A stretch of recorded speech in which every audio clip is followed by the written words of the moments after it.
The sound of tearing fabric silenced Murphy's bar completely.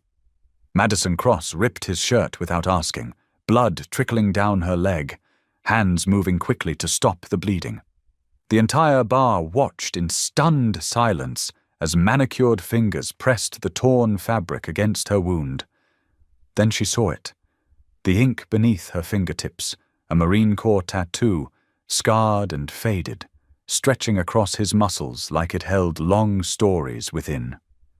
The whole bar held its breath, not because of the torn shirt, but because of what that tattoo meant. "Who are you?" she whispered.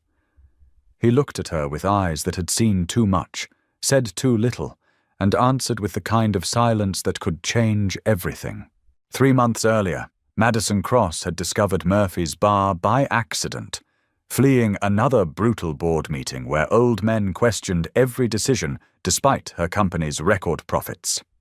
The Harley-Davidson Sportster S roared to life in the corporate parking garage, its matte black finish reflecting the cold fluorescent lights like liquid obsidian. Madison Cross threw one long leg over the machine, her designer leather jacket, custom-tailored and worth more than most people's monthly salary, molding perfectly to her silhouette. The helmet she slipped on cost $3,000, but she wore it with the casual indifference of someone for whom money had lost all meaning. When she rolled into Murphy's bar parking lot that first night, the contrast was jarring. Her bike, pristine and powerful, sat among beaten pickup trucks and aging sedans like a panther among alley cats. She dismounted with fluid grace, every movement precise and economical. The kind of body language that spoke of years navigating boardrooms where weakness meant death. Inside Murphy's, Madison Cross commanded attention without seeking it. At 32, she possessed the kind of beauty that money could enhance, but not create. Sharp cheekbones, emerald eyes that could cut glass, platinum blonde hair pulled back in a severe chignon that emphasized the elegant line of her neck. Her clothes whispered wealth, the leather jacket that fit like a second skin, designer jeans that probably cost more than the bartender's weekly wages, boots that were both functional and devastatingly expensive, but it was more than her appearance that drew stares. Madison moved through the working-class bar like she owned the space, which, given her net worth, she probably could have. There was an untouchable quality to her presence, an invisible barrier that seemed to warn, "Look, but don't approach. Admire, but don't presume." She took the third stool from the corner without asking if it was taken, ordered Jack Daniels neat without looking at the bartender, and paid with cash, crisp hundreds that she peeled from a money clip with the same indifference she might show crumpling tissue paper. The entire transaction spoke of someone accustomed to having the world bend to her will, yet beneath the imperious exterior, something else flickered in those green eyes. A hollowness that all the money in the world couldn't fill. She sat alone in her designer armor, surrounded by the warm chatter of people who actually seemed to know each other, who belonged somewhere. Her isolation was palpable, not the comfortable solitude of choice, but the aching loneliness of someone who had everything except what mattered. Murphy's offered what her Cherry Hills mansion couldn't, honest anonymity. The weathered bar smelled of whiskey and truth. The routine became her lifeline, but it was a solitary one. 3 nights a week she would appear like a ghost made of leather and loneliness, order her drink, and sit in regal isolation while life hummed around her. She was a queen in exile, powerful and alone, seeking something she couldn't name in the depths of her whiskey glass. That's when she noticed him. Always alone at the far end, nursing the same beer for hours, positioned to watch both exits. His stillness drew her attention, not attraction, but recognition. She understood vigilance born from different battles. He was late 30s, disciplined build, short dark hair, work clothes that valued function over fashion. His scarred hand spoke of real labor, not boardroom handshakes. When he lifted his beer, every movement was economical, precise. His eyes catalogued everything: new arrivals, loud conversations, exit locations. Someone who'd learned safety was never guaranteed. Madison found herself studying him during her visits. They were both refugees seeking solace in anonymity. The invisible barrier around his space made interruption unwelcome, but his presence became part of what made Murphy's sanctuary. One Thursday, her usual stool was occupied by a drunk businessman. She hesitated until the quiet stranger caught her eye in the mirror, glanced toward an empty seat near his own. The gesture was subtle, but clear. Invitation. She took the offered seat, nodding thanks. They sat in comfortable silence, watching baseball with the dedication of people not really seeing the screen.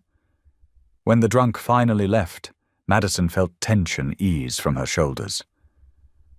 "Thank you," she said quietly. He nodded once, acknowledgement that conveyed both "you're welcome" and "it was nothing." Something had shifted. The boundary between them remained, but had become permeable. Over following weeks, Madison learned his rhythms. Tuesday, Thursday, Saturday at 7:15.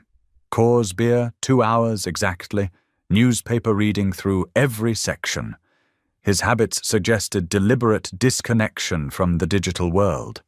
She noticed small details revealing layers beneath his composure. How his jaw tightened during military casualty reports, his reading pace slowing at obituaries as if each name required recognition. The $5 tip on $7 tabs, despite clothes suggesting careful money management. The night everything first changed, Madison had drunk too much after a particularly brutal meeting. By 9:30 the room tilted dangerously, and her control had dissolved. Tommy refused another drink, reaching for his phone to call a cab. The stranger appeared beside her stool. "I'll get her home safe," he told Tommy with quiet authority that discouraged argument. Madison wanted to protest, but managed only undignified mumbles. Cool night air cleared her head enough for embarrassment. "My bike?" She gestured vaguely. "Not tonight. Where do you live?" She gave her address through whiskey haze, revealing more than intended. During the 15-minute drive to her expensive house, she pressed her face against the cool window. At her door, his manner didn't change, despite obvious wealth gaps. He ensured she got inside safely, handed her his card with a phone number, told her to call about her bike. Madison expected humiliation, but instead remembered his steadiness, how he'd handled her vulnerability without advantage or judgment. When she called the next afternoon, fighting divine punishment hangover, he answered immediately and agreed to meet at Murphy's. That evening, retrieving her keys with dignity partially restored, Madison realized something fundamental had changed. The invisible barrier had lowered, not eliminated, but permeable. They were no longer strangers sharing space, but two people who'd seen each other's vulnerabilities and chosen respect over exploitation. Their routine evolved into something like friendship. Nods carried more warmth. Silences felt like mutual understanding rather than parallel isolation. Tommy served them as a unit. Other regulars recognized them as a pair despite minimal conversation. Madison looked forward to these evenings intensely. Boardroom battles felt less urgent compared to wondering about stories hidden behind his careful composure. His scars followed patterns suggesting specific training. His alertness spoke of experience rather than natural caution. By December, their routine felt almost like friendship, though unlike any Madison had experienced. They shared space and silence, offering presence without expectation, creating peace in a world demanding constant performance. The night that changed everything started normally. Madison arrived to find him at his usual spot, newspaper spread, beer untouched. She'd spent the day hammering out an acquisition deal that would either secure her company's AI position or destroy everything. At 8:30, Madison stood to leave. Instead of her usual polite nod, she turned to face him directly. "Thank you for that night, for helping me." He looked up, meeting her eyes. Anyone would have done the same. No, they wouldn't have. They looked at each other across their careful distance, feeling the weight of unspoken conversations, unasked questions, untold stories locked behind mutual stranger status. "I'll see you Thursday," she said. "Thursday," he confirmed. Walking out, Madison felt something set in motion. As she started her motorcycle, she caught him watching her leave through the window, no longer reading his newspaper. Thursday arrived with first real snow.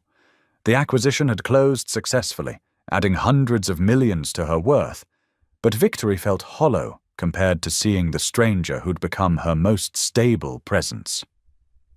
3 blocks from Murphy's, a deer appeared in her headlight, frozen mid-road. Madison hit brakes, felt the Harley slide on black ice. The bike went down hard, throwing her against asphalt, tearing through leather jacket and leaving her leg scraped and bleeding. She got the bike upright, but blood soaked through makeshift tissues. By Murphy's, she was shaky and unfocused, blood spotting the floor with each step. The comfortable anonymity she'd cultivated felt fragile, threatened by becoming an object of concern. Madison needed something immediate to stop the bleeding. Her usual resources, phone, credit cards, money, were useless. Her eyes swept the bar and landed on the quiet stranger who'd turned to watch her approach. She walked directly to him, ignoring startled looks, grabbed his shirt with both hands and tore it open violently. Fabric gave way like a gunshot, buttons scattering, leaving his chest exposed to sudden attention. Madison pressed torn cotton against her bleeding leg, feeling immediate relief as fabric absorbed blood. But even focusing on treating her wound, she became aware of what her desperate action had revealed. The stranger's chest bore unmistakable military artwork, eagle, globe, and anchor marking him Marine, surrounded by ink speaking of service, sacrifice, experiences far from civilian bars. The entire bar fell silent, not because a wealthy woman had torn a stranger's shirt, but because of what that tattoo represented in a community where military service commanded respect above everything. Madison looked up to find him watching with unreadable expression. His exposure was clearly unwelcome. Everything suggested a man who'd chosen anonymity deliberately, just stripped away without warning. But no anger showed, only resigned acceptance that reminded her of soldiers who'd learned to adapt to circumstances beyond control. "Who are you?"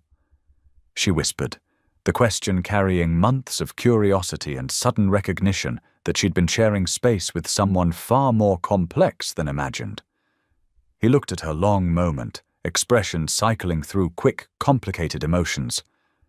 When he spoke, voice quiet enough for only her to hear, despite absolute bar silence. "Jake Morrison, Staff Sergeant, 3rd Battalion, 5th Marines, and you just tore up the only decent shirt I own." Despite blood, pain, and public spectacle, Madison almost smiled at his dry humor. But the smile faded, realizing what her desperate action had cost him. Seeking help, she'd stripped away precious anonymity, exposing him to unwelcome recognition. "I'm sorry. I'll buy you 10 shirts, 100, whatever you need." Jake shook his head, somehow conveying both dismissal and forgiveness. "It's just a shirt. You're bleeding." His practical concern, focusing on her need over his discomfort, revealed more about his character than months of observation.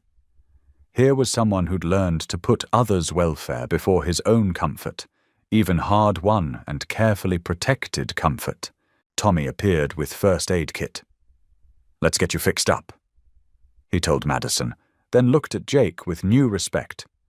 "Sergeant, there's clean shirts in the office." "Staff Sergeant," Jake corrected quietly, walking toward the back. Madison let Tommy clean and bandage her leg, but watched the doorway Jake had disappeared through.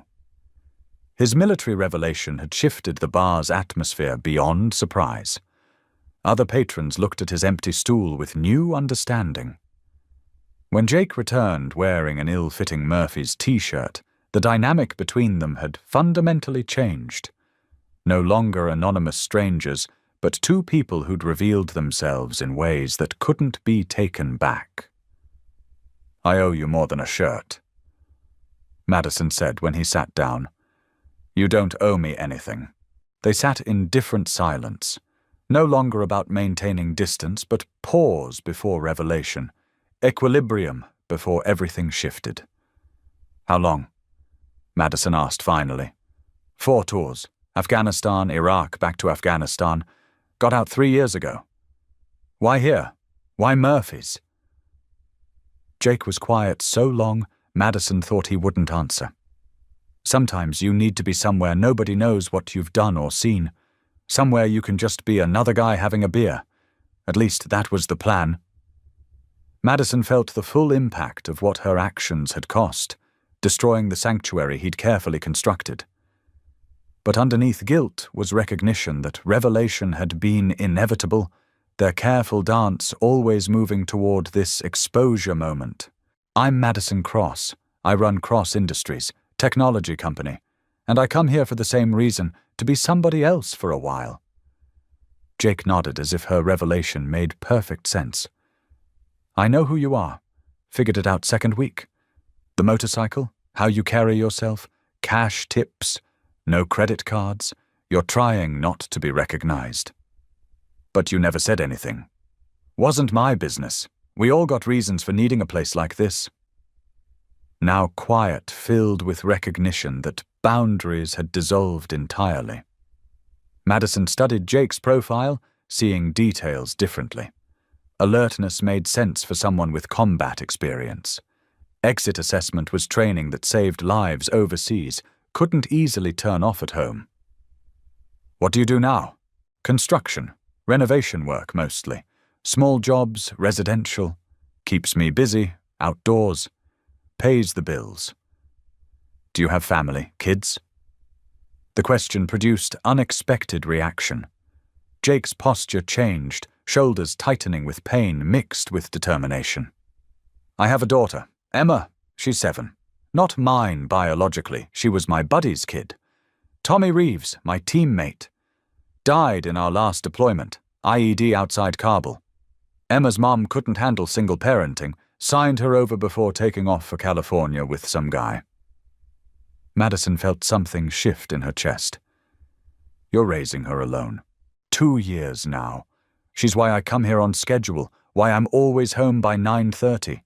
She's why I need somewhere to sit quiet for a couple hours and remember who I used to be before becoming somebody's dad." The revelation hit Madison with unexpected force. All those months wondering about his story, never considering his careful routines might be built around caring for a child. His schedule precision, money management, seeking silence over conversation. It all made sense. "That's why you helped me that night. You know what it's like being responsible for someone who can't take care of themselves." Jake nodded. "Kid needs me reliable. Can't do that if I'm not taking care of myself. And I can't do that without somewhere to go when walls start closing in." They processed implications of what had been shared. Madison realized her impulsive action had potentially disrupted the careful balance he'd created between fatherly responsibilities and personal space needs. "You got nothing to be sorry for," Jake said before she could apologize again. "You were hurt, needed help, took what was available. That's being smart. But your privacy was always going to end eventually. Maybe it's better this way, getting it over with instead of wondering when somebody would figure it out." Madison looked around, noting how other patrons carefully avoided staring while remaining intensely interested. Jake's military revelation had changed more than their relationship. It altered his standing in the entire Murphy's community. "They look at you differently now. That's how it goes. Once people know you were over there, they either put you on a pedestal or treat you like you might snap. Neither's particularly comfortable." What if we didn't have to choose? What if there was a third option? Jake looked at her directly. What kind of third option? Madison took a breath, surprised by her boldness. What if instead of being strangers who happen to drink at the same bar, we tried being friends who understand why each other needs this place? The suggestion hung between them like a bridge that could be crossed or abandoned. Madison held her breath, uncertain whether she was offering salvation or destruction for their careful equilibrium. Jake traced patterns on the bar's wooden surface. Friends is complicated. Emma asks about everything. Where I go, who I see, why I'm gone. If I start having friends, she's going to want to know about them. She's 7. She'll ask 50,000 questions and remember every answer. Would that be so terrible? Depends on what kind of friend you're talking about being. Madison realized they'd arrived at a definition moment, determining not just their relationship, but possibly their entire life trajectories. Careful boundaries were gone, stripped by circumstances that couldn't be undone. What remained was choosing what to build in their place. The kind who understands you need to be home by 9:30 because you have a daughter waiting. Who knows sometimes you need to sit in silence without explaining yourself. Who won't try changing your routines or making demands you can't meet. Jake nodded slowly, weighing her words against internal standards. And what kind of friend would you need me to be? The question forced Madison to confront her own motivations.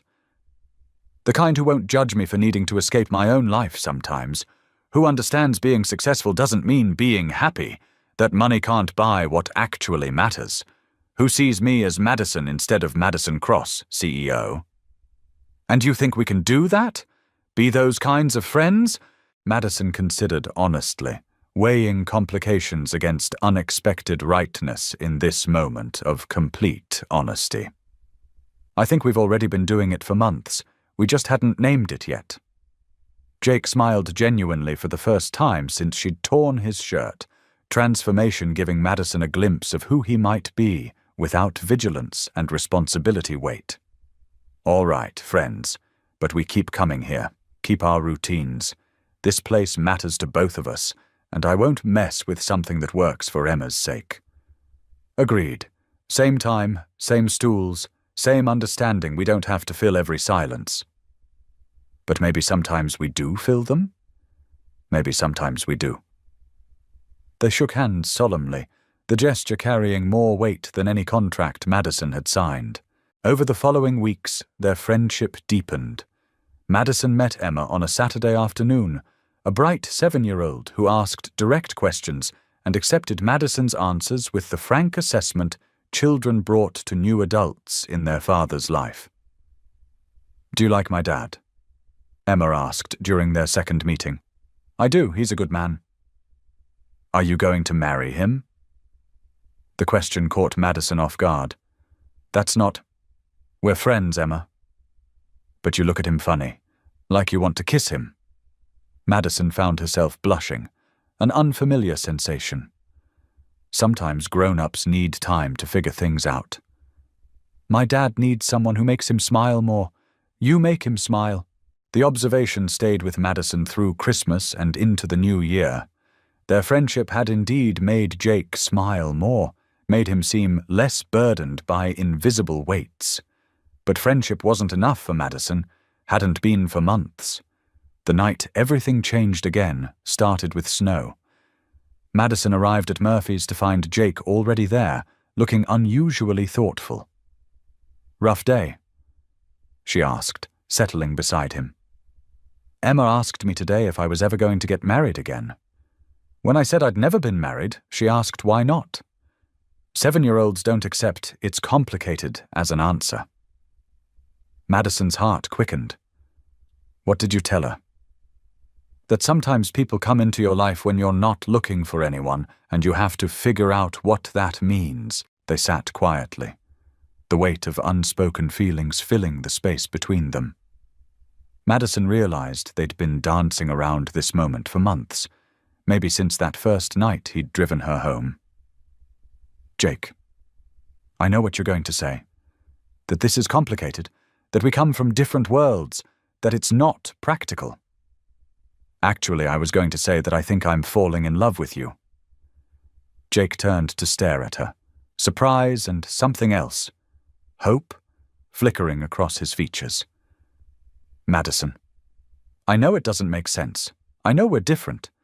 But sitting here with you these past months, I've felt more like myself than I have in years. And watching you with Emma, seeing what kind of father you are, what kind of man you are when no one's watching. Jake reached for her hand.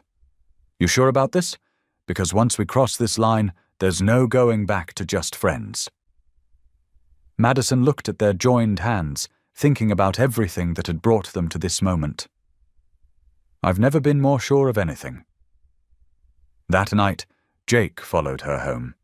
They made love with the desperate intensity of two people who'd been fighting their feelings for months, and the tender reverence of two people who understood they were changing everything. The next morning, Madison woke in her own bed for the first time in months, finding Jake already awake beside her, staring at the ceiling with an expression she couldn't read. Regrets? She asked softly. Jake sat up, running his hands through his hair. We need to talk.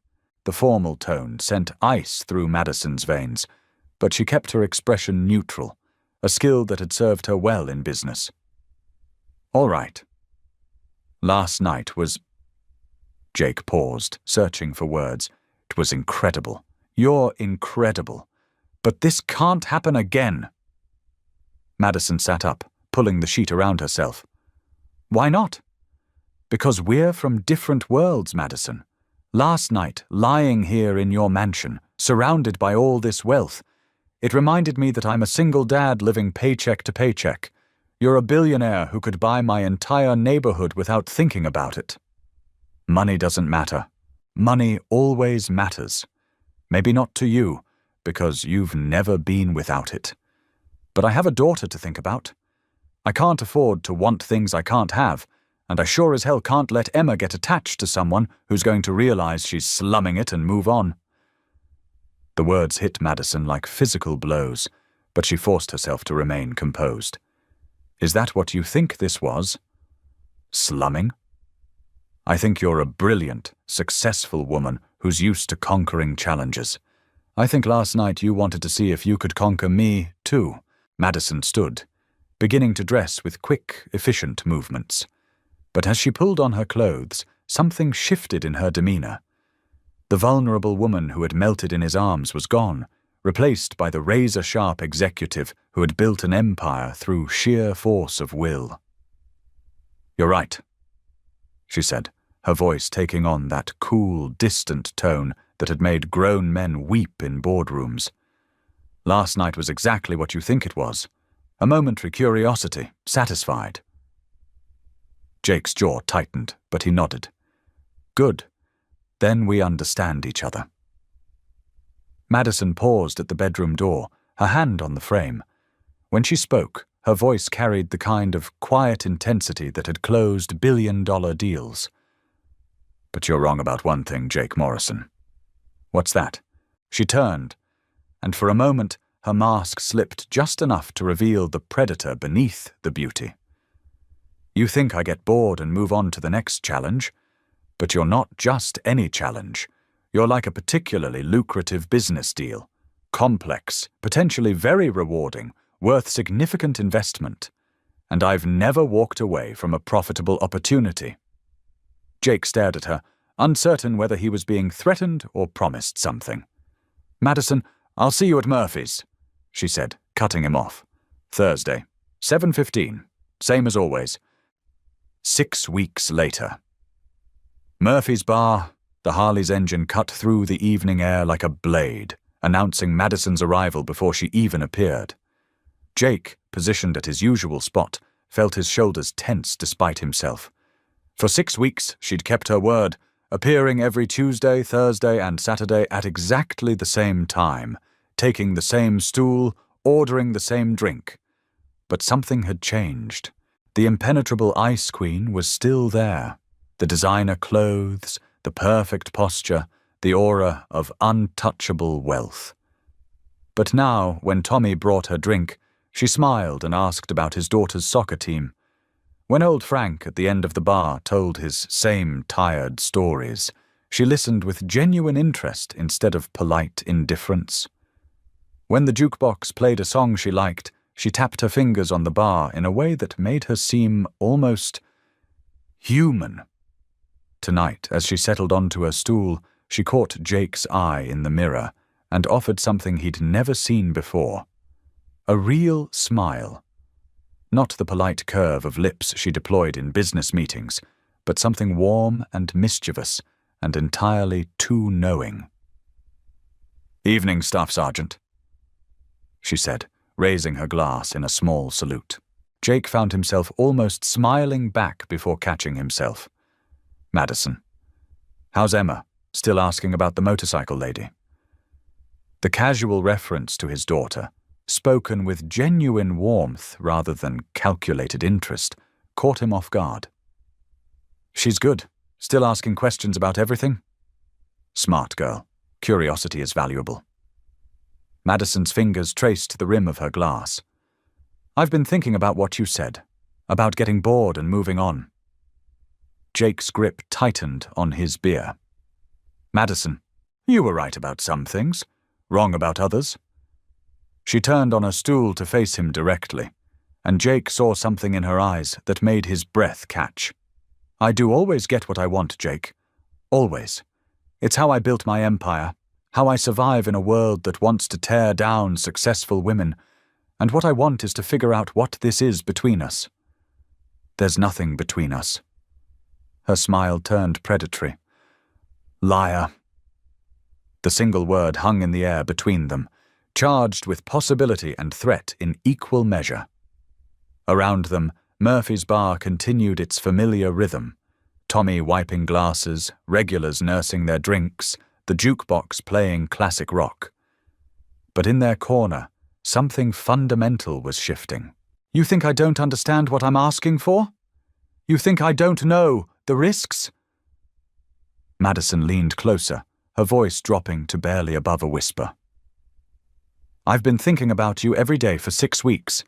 About Emma's laugh when she showed me her drawings. About the way you look when you think no one's watching. About how it felt to wake up next to someone who sees me as Madison, not Madison Cross. It won't work. Maybe, probably. But you know what I realized?" Madison stood, placed exact change on the bar with deliberate precision. "I'd rather fail at something real than succeed at something empty." She walked toward the door, but paused and looked back over her shoulder. The expression on her face was part challenge, part invitation, and entirely dangerous. "Ah, same deal as always, Jake. Same time, same place, same understanding that neither of us has to fill the silence, but now you know what I want. The question is, what do you want?" As the door swung shut behind her and the Harley roared to life, Jake stared at his reflection in the mirror behind the bar. The sound of her engine faded into the distance, but the echo of her words remained, along with the unsettling certainty that Madison Cross had just played a card he hadn't seen coming. Outside, the engine note of the Harley disappeared into the Denver night, carrying with it a woman who had just set the terms of a negotiation whose outcome would change everything. But for the first time in weeks, Madison Cross was smiling as she rode. Really smiling. Like someone who had just figured out exactly what she wanted and was willing to risk everything to get it. In the amber glow of Murphy's neon sign, the bar settled back into its familiar rhythm. But Jake Morrison sat staring at the door long after she'd gone, wondering if he was about to make the biggest mistake of his life, or the smartest decision he'd ever made.